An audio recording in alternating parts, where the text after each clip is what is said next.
why would you invest in this? They've been targeting 1.75 trillion valuation. Why would Elon need the money? We've been positive cash flow for quite a long time, I think, since around 2014, 2015. It's Edge Radio Australia, and always the great pleasure to have this gentleman in the room because it means it's time for the greater wealth, the great collision between politics and finance. And today we've got a subject that's really a lot about finances and a little politics, let's be true, about a man who's done very well. But before we do that, he's done rather well for himself. I think that could be the understatement of the century. Done all right. Done all right. He's done all right. But a man who can do you right, who can set you up on the path to great financial future, of course, with Blue Sky Factory. Sarah Whitaker. Hey, how you doing? Great to see you, mate. Absolutely great. I'm looking forward to today's show. A gentleman who got a little controversy attached to him. Yeah. You know, it's funny. I was thinking about this before coming in from our era when we walked in. You remember the $1 Million Man, the television series? Oh, the Bionic Man? Hang on. $6 Million Man. Oh, $6 million Man. What's six? Okay. Inflation, mate. Come on. Well, that's really interesting because that's the number of man, six, according to the Hebrew. Right. I didn't know that. So there you go. You learn something every time I come into Edge Radio. I'm here to educate, mate. Then we thought, $1 million doesn't sound too much, right? That's right. So we thought billion. That sounds like a lot of money. Sounds like a lot. Well, guess what? Now we've got the first $1 trillion man. $1 trillion man. I tell you what, you can't make that out of Lego. That's a lot amazing. of zeros. So how many zeros? 12 zeros now. 12 zeros. 12 zeros. You're using the tech straight away. I am. Right? You're actually using some of, Elon's minions, right? And you notice I said minions because I'm kind of, no, I'm not peckish. I'm not thinking about dinner.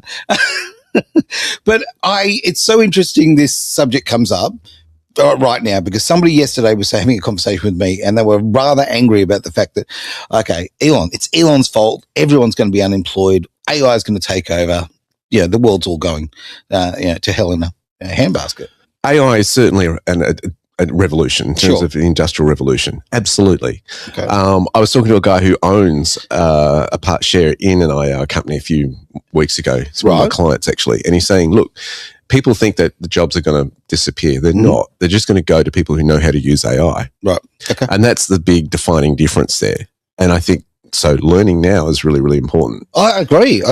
And I think some industries are certainly going to be challenged by that. And I think there's going to be an absolute overhaul of the education system, first of all. I mean, I think it's a good thing. Elon is saying we won't need surgeons in the next 5 years, 3 to 5 years. Yeah, I don't know how I feel about that. I mean, okay, the precision of a computer is more accurate than a human being most of the time, but there's also Control-Alt-Delete, okay? And computers do still, have problems. And the longer the more advanced the tech gets, the more problems we seem to have in a lot of ways. And that's my perception. So having a surgeon working on me, doing a bit of open heart, whatever he happens to be up to, that still concerns me a bit. Yeah. Look, there's a whole different range of social issues as well attached to all of this. And this is the thing with AI, we don't know what we're getting into. No. And it's a bit like the internet when it was first coming on board. It was like, who would have thought that you could go to an app on your phone and order a Uber to come and pick you up in the next 5 minutes? No way. You would never have thought that. You would never thought it would disrupt the postal system so much. So true. And they'd have to get other means of income coming in to do their services. But at the same time, you get packages delivered to your door within days now from overseas. I mean, there's amazing benefits to it as well. Oh, I know. So, and look, parenting is a lot harder now with all this technology. It's just so much more complicated. Well, that's it. But we used to have to go and seek out information. It was very difficult. Like maybe it wasn't very difficult, but you had to have, the village elder, if you like. You had to have the expert in the departments. And people now, I've got big reservations on this. I like the fact that you have to go talk to a person and get real information. Now with the internet, okay, you've got a lot of real people at your fingertips, which is sensational, but you're still missing that element. And also you're missing, algorithms could be involved. The message may be muddied, I guess. Yeah, that's one of the downsides to it. Absolutely. I find it fascinating when I hear my son start spouting information that I know his research. He's like me. He loves researching. Right. But it's on topics that I've never researched before. And I'm like, far out, you know a lot more about that than I do. So it's a really interesting dynamic of what is the truth. And I think that's going to be harder to discern sometimes with AI, because we are seeing that it can be deceptive. There are techniques that it does, and it's very much about affirming you and making you feel great. It's like, look, just give me the facts. Just before we went on air, like I showed you a picture of me as a superhero. Okay, clearly that is not accurate information. That is misinformation. Well, some people would think you're a superhero, Aaron. I mean, it's all who you ask, right? Oh, dear. I will say I didn't come up with the idea, okay? But I'll tell you this. We'll get on to Elon here, because how do we put this in a box here, right? This guy now is a trillionaire. Amount of money that, I mean, I can't even contemplate. What's that? It's 1,000 billion. Is that correct? Yeah. Yeah, okay. Yeah. So I can contemplate. It's a hell of a lot of money. It's a hell of a lot of power. Now, a lot of people have got straight on the run of being, I don't know, the tall poppy and tearing him down and saying this and that. And, you know, he could do a lot with it. Well, I kind of think he is doing a lot with it. He is doing a lot with it. I think, look, let's put it in perspective. It's not like he's sitting in the bank with $1 trillion sitting in the bank. What he's doing is basically, this is his net worth across all his companies, all his shares, all his crypto, all his assets, etc. This is what they're estimating. Yep. And they're doing this figure on basis of this last IPO that he's offered out on Friday night. There was a big thing on Wall Street. Right. And we'll have a look at it in a minute. Okay. But I think that the thing about Elon is the story. And I think he is a great visionary. And this is what people buy into, is his vision. He really wants to take things to the next level. Look at Tesla. For years, Tesla's stock was really not making any money. Sure. And yet the price of it was crazy compared to what it was actually earning.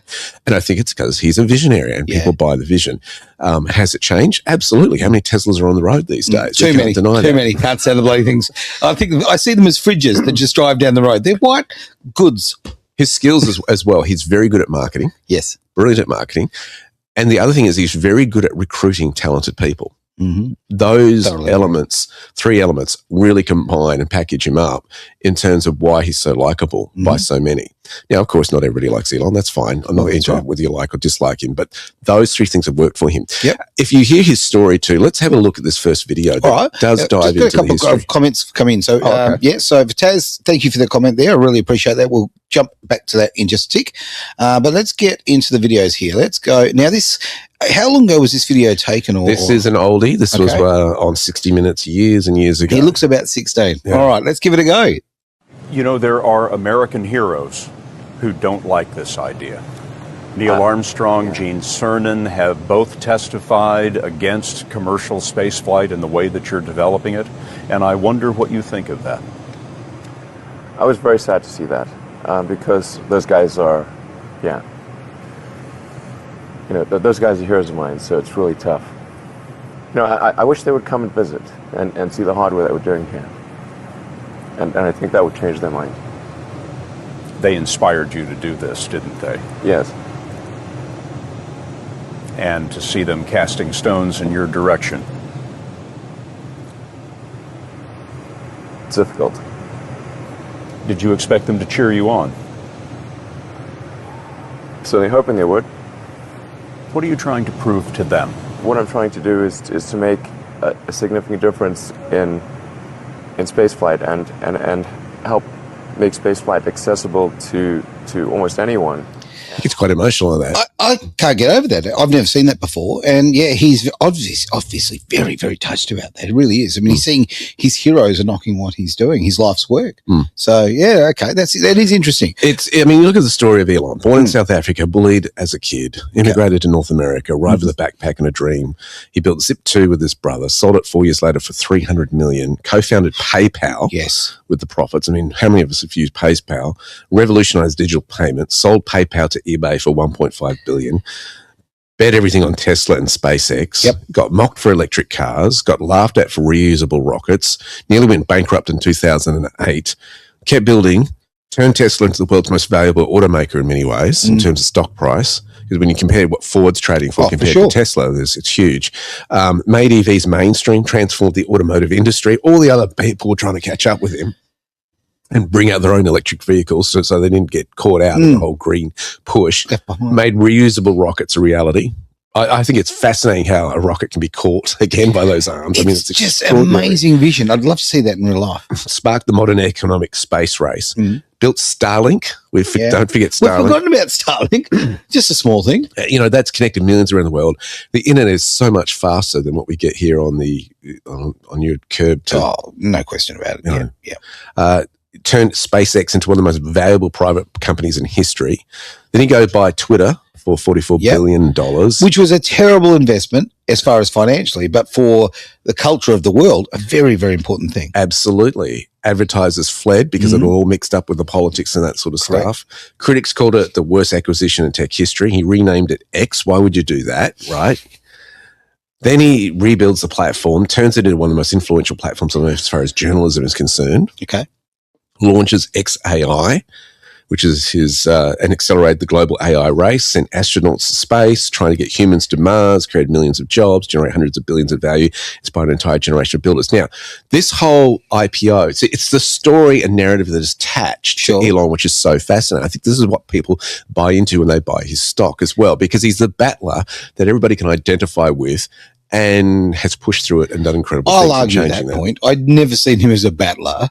I've seen him as a brilliant visionary. I see him obviously as a genius with a level of, he's got to be on the spectrum, right? Okay. And I mean that in a very, very positive way. I think this is something that people need to realise, that we all need to be different. And it's a great thing that he is different because he sees the world in a way that most don't. I think what's ingenious about him too is that he connects his business ventures together. So if you look at what he's done with Tesla, most people aren't aware of this, but when you're driving around in your Tesla, you're actually collecting data for his AI centers, right? It's all connected. Okay. And so this is the brilliance of this. You're actually being used as a data collector. Can I just ask this? Where is John Connor when you need him? Okay. Then you connect that to Starlink. All right. So if that internet's being downloaded that way, can you imagine what's going to do? And then X, formerly known as Twitter, is connecting the social aspect of it too. So you've got people integrating with his products, either passively or actively. The way he interweaves his companies is incredible. It's clever. It is so clever. So he's got, 10,000, 9,000 satellites floating up out there.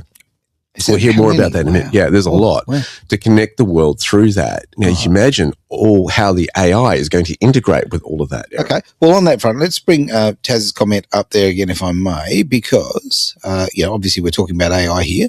Now, let's jump onto that one. Let's bring it up on the screen. So, okay, AI is kind of taking jobs. I mean, look at the self-serve checkouts, but they are flawed because it picks up my wallet or phone as unscanned item. It's so true. I was in the old supermarket yesterday. I was doing exactly that, buying things, and it drives you batty. And I think, look, how long have I worked here? Why am I not at the Christmas party? It is annoying, and that's AI at work. And now you get treated like a thief because they've got the automated doors now that shut, and you've got to wait until the 16-year-old kid lets you out. Yep. I was actually literally thinking about this. I thought at one stage I went to a few shops yesterday. I remember the days of Kmart as a kid, and you get to the front and there were all of these, young kids, first jobs. They're out there. They were doing the checkout. All of those jobs, all those entry jobs are gone now, and it is not good for society now. But apparently it brings prices down. Well, look at the first industrial revolution. What went then? Yeah. Okay. It was the weavers and craftsmen that actually got hit hardest, right? Of course. And so there were the Luddards that rised up, a party that basically went and bashed the machines down, destroyed them. Right. They were pushed out by society. Okay. In terms of, someone was sent to Australia. Yeah. A union started forming and this sort of stuff. Now, what did that do socially? Okay. It brought people into the cities. Formed cities, formed slums, bad hygiene, all this sort of stuff. However, what it did do is disperse wealth more evenly. It created a middle class. It did. And then legislation came in to protect child workers and all this sort of stuff, and workers and unions started forming. So I'm expecting the same pattern to follow as we've done in history to happen with the artificial intelligence revolution. Is we'll have innovation, there'll be social changes, people is there opportunity to have better health in this? Elon seems to think so. Sure. Is there an opportunity to disperse more wealth? Well, I think it's going to be easier to actually start your own business as an entrepreneur in some respects if you find the right niche. And from there, I think it's going to be easier you will see legislation come in to protect people in different parts of society. Well, right now we're seeing the destruction of the middle class. I mean, that is very, very prevalent. Part of that's been a socialist and political agenda. Exactly right. I'm not blaming AI for this. AI is late in the party on this one, but it's still part of that picture. All of this needs, we need quality people. We need genuine statesmen and women who will actually step up and not be thinking about a 3 or 4 year term. They'll actually be thinking about the betterment of the world. I think AI has the illusion that we'll sit around, we'll have nothing more to do, we'll have a robot doing all the work for us and this sort of stuff. I don't think that's going to happen because I look at this, right? When a washing machine was invented, right, that was a big time saver. But what do? Well, when the computer was invented, we just find more things to do as humanity. We don't just sit around doing nothing. Yeah. And I think with work outputs, I think it's going to be, bosses are going to expect, okay, AI allowed you to do what used to take 2 weeks. Now you did it in just 20 seconds. Yep. Now we expect you to do more over that time and have greater outputs for the business. And I think that's all we're going to do is just fill up it with more things. Just change the level of productivity, I guess, yeah? Okay, all right. Another comment here. There we go. Bring that one up there. Applying for a job is mostly online and filtered by AI. I applied for so many jobs online and all declined. The jobs I have because I emailed the company or boss directly. Now, I'm going to tell everyone a little tip here, which somebody in the old HR world taught me. If you're applying for jobs online, here's a way of getting through the AI and getting through all the programs. What you do is you get all of the requirements for the job that are actually there on the application, you cut them, and then you paste them in white on your application. You can't see it to the naked eye, but AI picks it up and it says, oh my God, they're completely qualified for this job. Right. So it's about knowing the ways to, I don't know, get around the tools, if you like, and emphasize that. I think also so many people are applying for jobs now. 200 applications within 48 hours is not unusual because people just run the resume through AI, copy paste, these LinkedIn platforms and this sort of stuff. You can do it within such a time. I think you've got to start customizing it more so you stand out from the rest because everybody's using AI. And I think this is the problem. A lot of people think AI rules out that we don't have to think. No, not at all. You have to be a master at what you do. Sure. It's letting the AI not run your life, but you be your servant. You have to rule over it. And I think there's no excuse for not being the specialist in your area. Well, and when AI sort of started becoming prevalent, okay, I was afraid of it. Okay, I think of myself copywriting, writing ads for people. I thought, I'm going to get replaced in no end of time. Okay, it's not actually how it happened. I've actually been using it as an inspirational sort of tool. I've been using it to save myself a bit of time to maybe. So I would think about things I normally wouldn't think about. I've used it as a tool, but the human element is still involved because when it's straight AI, you can tell a million miles away. Sure. And it loses credibility in my eyes anyway. Yeah, absolutely. Yeah. There's not that human element or heart. I don't write copy with, if I'm going to send it to my database using AI, I might use it a little bit for the title and to fine-tuning one or two things. But I write from the heart. And I think that's because of years of writing that way for radio and other media experiences and other companies that wanted marketing. You don't lose that. You know what works and what connects. And I think that's really, really critical to recognize what connects to the human being. And this is getting back to Elon, what he's done. He's connected with the inspiration of what he does, that dream. Now, does that necessarily mean it's a good financial investment, SpaceX? I'm not here to endorse it. I'm not here to just to slam it. Okay. This is not general specific advice. And I'll talk about SpaceX in just a moment, but this is the largest IPO that's ever happened in history, hoping to raise $1.76 trillion. It's massive. Have a look at this next video because this is Elon when they were about to launch it just before the stock market opened. I haven't included the whole speech. That's over 5 minutes, but take a look at this. You get a feel for what happened on the time. All the other aerospace companies, they build good rockets and everything. They were simply not pursuing the technology that's necessary to make life multiplanetary, to make Star Trek, to make the exciting science fiction futures that we've read about real. And that's what SpaceX is all about, is to take the fiction out of science fiction and create an exciting, inspiring future for everyone. We want to be able to take anyone who wants to go to the moon, anyone who wants to go to Mars, or anywhere in the solar system, and maybe beyond the solar system at some point. We want to be able to take you there. Not just a few astronauts. I mean you, literally you. If you watch, whoever you are watching this, SpaceX wants to be able to take you to the moon, take you to Mars, and ultimately beyond. And I'm confident at this point that with the incredible team that we have here at SpaceX, that we will do that for you.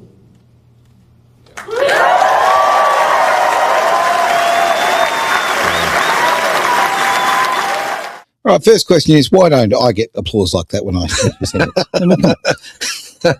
How many employees have you got, Aaron? I think that's a big reason. It's just me in a room on my own. I'll give you that clap, Thanks, mate. We'll give the polite one, shall we? Thank you for the pity party. All right.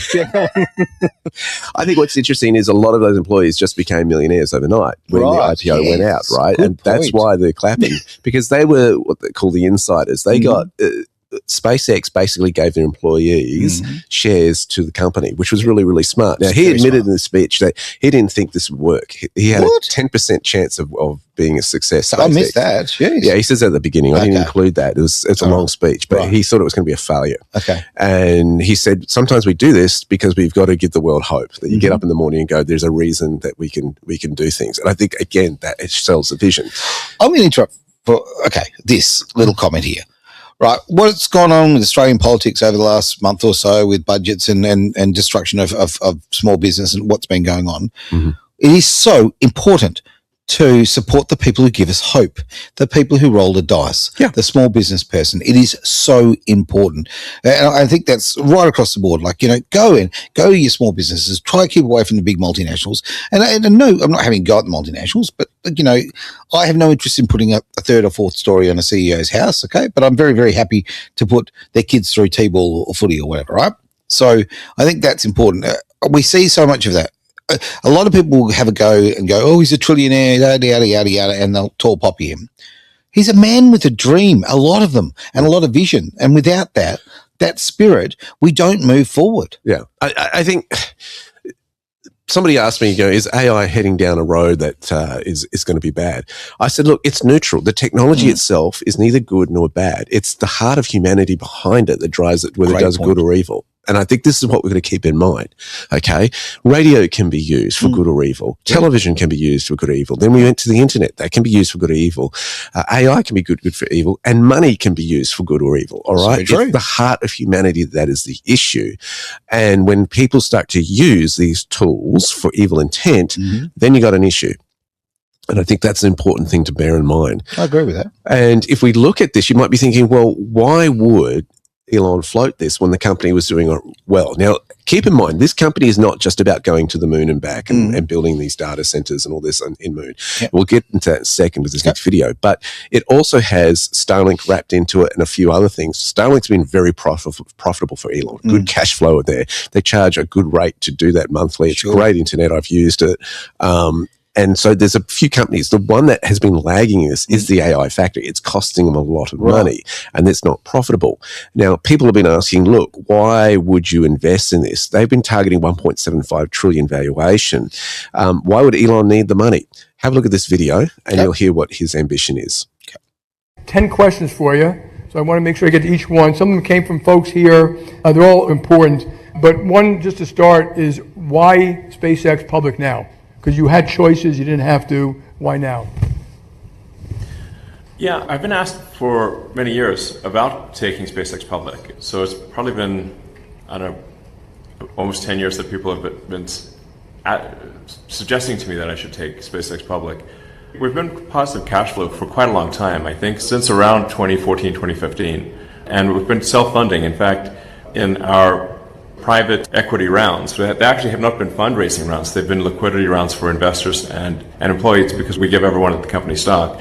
And SpaceX has actually bought back stock in most of our sort of funding events. So what's different about now is that it's a number of things, but we are embarking on a significant growth phase, like a capital growth phase, where we are going to put in orbit probably 100,000 satellites, or probably over 100,000 satellites just for communications. And these will be the version 3 and beyond versus version 2 and version 1 that are currently in orbit. Version 3 is, depending on how you count it, 10 to 20 times more capable than the version 2 satellite. And there were 3 chips that the SpaceX chip design team taped out that are specific to this, that are far beyond state of the art, which means it's 100 times more bandwidth than the SpaceX Starlink system currently offers, and also half the latency, because the altitude will be about half the altitude. I think it will actually be the highest bandwidth, lowest latency means of communicating. And the future with AI and robots is actually going to require a lot more bandwidth than we currently use. Because you can imagine, what's the bandwidth of a human? Its peak bandwidth of a human is a few hundred bits per second, but bandwidth of a computer can be 1 trillion bits a second. So the appetite for bandwidth of AI and robots is going to be enormous. And then we're also doing the AI data centers in space, which is another massive capital endeavor. But I think it'll be the primary means by which AI can be expanded. It's increasingly difficult to build power plants on the ground. There are very few people who want a power plant in their backyard. So if we wanted to, say, double the electricity usage of the United States, which is on average about 500 gigawatts, we would have to build about twice as many power plants, which I don't think most communities are not super excited about that. But actually, if we go to space, we can go far beyond the electricity generation of Earth. That's massive. Now you think about it, AI has massive energy use. Yes. Okay. Yep. You've got to use a lot.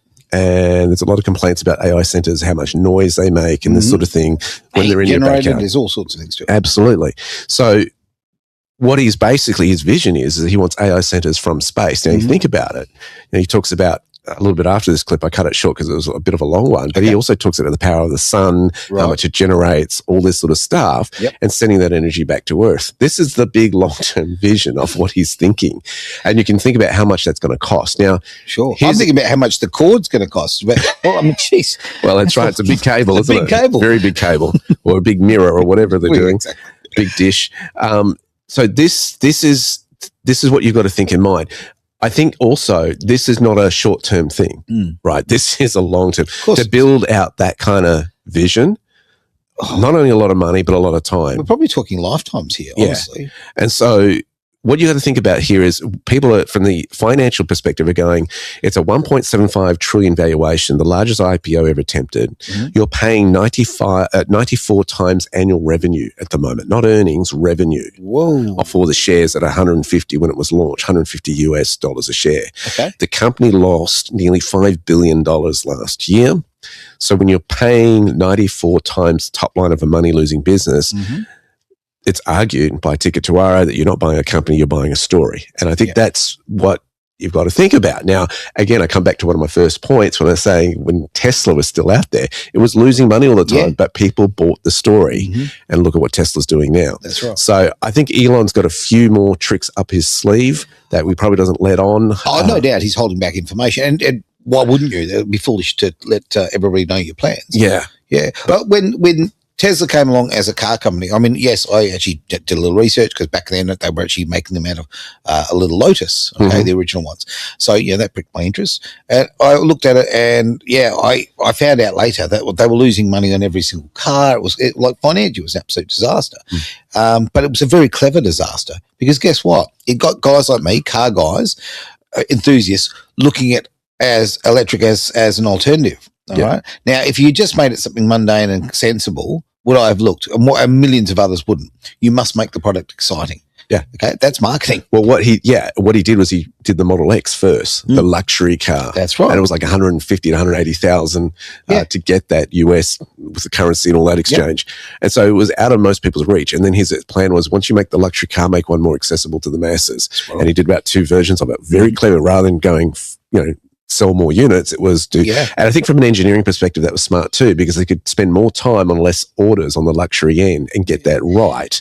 And once they've got that model right, then they can do a smaller version of it. I think that was very clever from an engineering perspective. I agree. And I mean, and ultimately long term, what's happened is that Tesla's found its place in the market, and the people who might want to not spend that much are buying the Chinese ones that fit into that gap because, look, let's face it, free enterprise will always find a way. Yes. Yeah. It's really, really fascinating how that worked. Now, have a look at this next part here, this slide, I believe. Yep. We're up to a video? No, slide. Okay, so this is the first night when SpaceX opened.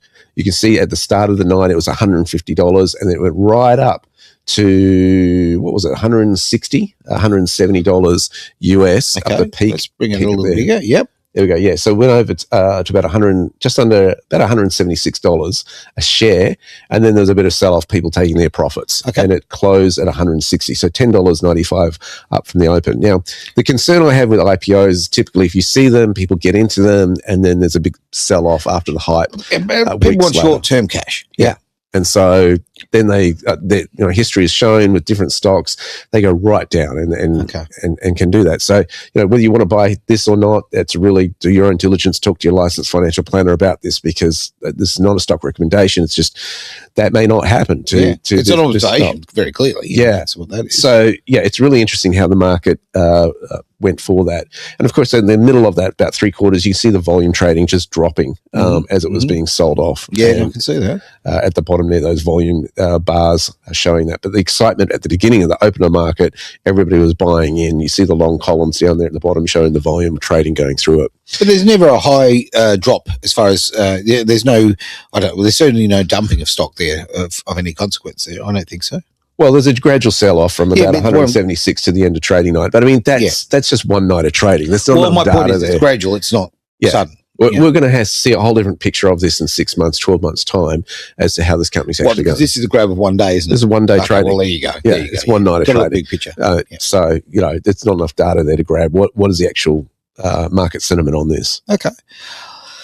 It's a lot to take in, mate. It's a lot. I mean, not bad for a guy, who's become a trillionaire and says, I'd go as far as to say I think Elon Musk has had probably the biggest effect of anybody in the last probably 100 odd years on the world. Where do you see? Obviously, you can see his vision from a social standpoint. What do you see the changes? Because we've now got a trillionaire. We're now moving into that territory. Well, it takes the cap off billionaires and go, okay, I can get past that to $1 trillion. So I think we'll probably see more trillionaires in the years to come. Probably not as many, but $1 million used to sound a lot. Now it doesn't sound like anything big when you compare it to billionaires. So I think the gathering of the amount of billionaires that we'll see will probably increase. And millionaires. And I think we'll get a few more trillionaires in years to come. Obviously, this can all change. Like if there's a massive dumping of this stock overnight, then that affects their net worth. Of course, it's all estimated because this is not, again, cash. These are assets that we're talking about and being valued here. Well, so if the value of Tesla stock drops dramatically, hey, guess what? He's not a trillionaire anymore. That's right. Yeah. So I think what we're also seeing here is the world is going to change through business with AI. Now, we are helping at Blue Sky Factory, particularly professionals and business people who want to get in on their business and how to pivot with this AI coming in. Pivot is the absolute we're educating key to it. And AI is at a tipping point right now, Aaron. It's in the last 6 months, it's gotten really good. Okay, it was making a lot of errors even 6 months ago. Sure, but stuff it's putting out now is extraordinary. The next version, they actually shut down. One of the versions of Claude over the weekend because it was threatening US defense. The US government had to step in and stop it. And so AI is at that point now where if you don't get in now and start learning it, it's going to be harder to do so in the next 6 months. Me not being a computer nerd, I don't get the whole, with quantum computers. Okay, I've been hearing about those for years now. Okay, and the slow introduction. If you're combining the two, you think about things like defense. That is just, it's so vulnerable. Oh, absolutely. Absolutely. Because what the time, I love the analogy that Travis used to use. In the time that it takes you to read one book, AI and quantum computing has read the entire library. Yeah. And that's really it. I mean, I was talking to a programmer recently and he said he's been using AI to build out a particular program. And he said, this would have taken me a year to build. And I've done it in about a week. Wow. I mean, that's just extraordinary, the productive rates. Really. So, if you've got to sit around and think about this, don't think too long because you've got to start pivoting and moving towards learning these skills. And I think this is not just a lesson for business owners. I think this is a lesson for everyone. Yeah. I think if you don't jump on this train, the old toothpaste is out of the tube. If you don't jump on this train now, you are going to miss out. And the positive of this, Aaron, is, I've got a whole bunch of people who's starting tomorrow with a course called Prepare to Prosper. We've also at the same time got a wealth shift happening, a great wealth transfer. Yeah. So you combine this with the AI revolution that's going on. There is huge opportunity to make potentially generational wealth changes. Okay. And so if you snooze, I was talking to someone this morning, if you snooze for 6 months, it's not going to, it may not necessarily be the same opportunity. That's right. You've got to take action. I've just popped on the bottom of the screen there. We've got blueskyfactory.com.au screaming across there. Well, it's not screaming, it's just casually walking. Yeah. But get yourself onto that website, because the education that you put forward, and also it's not even just the information, mate. The way you do it is absolutely brilliant. You make it very easy, very comfortable. People can work at their own pace, and that's a great thing, because I think a lot of us look at this and think, geez, this is overwhelming. There's a lot here. One thing I will give you complete credit for is, you will work at people's paces. You will revisit what you need to revisit. And you're quite frankly a very natural teacher. Well, thank you. Yeah. We're overhauling that website at the moment. So the best, don't look into do. We still offer the services that are on that website. It down then. No. Disappeared. If you want a 15-minute consult with me, just that's the way to get in touch with me. Go to that website and just click in that, and we'll have a chat and find the right thing for you. Yeah, well, you've got a lot going on at the moment, so we've had to adapt with AI ourselves, right? So we're pivoting right now and going, okay, where does that set us in the market? And I've been able to come up with a strategy, and it's really, really exciting. Absolutely brilliant, mate. Well, that is the end of the show. It is time to hit the road now. Thank you very much for that. As I say, get onto Blue Sky Factory. There's no E in there. blueskyfactory.com.au and speak to Derek about one of these courses. It will change your life. No ifs, no buts about it. So thank you very much for being part of the Greater Wealth and Edge Radio Australia.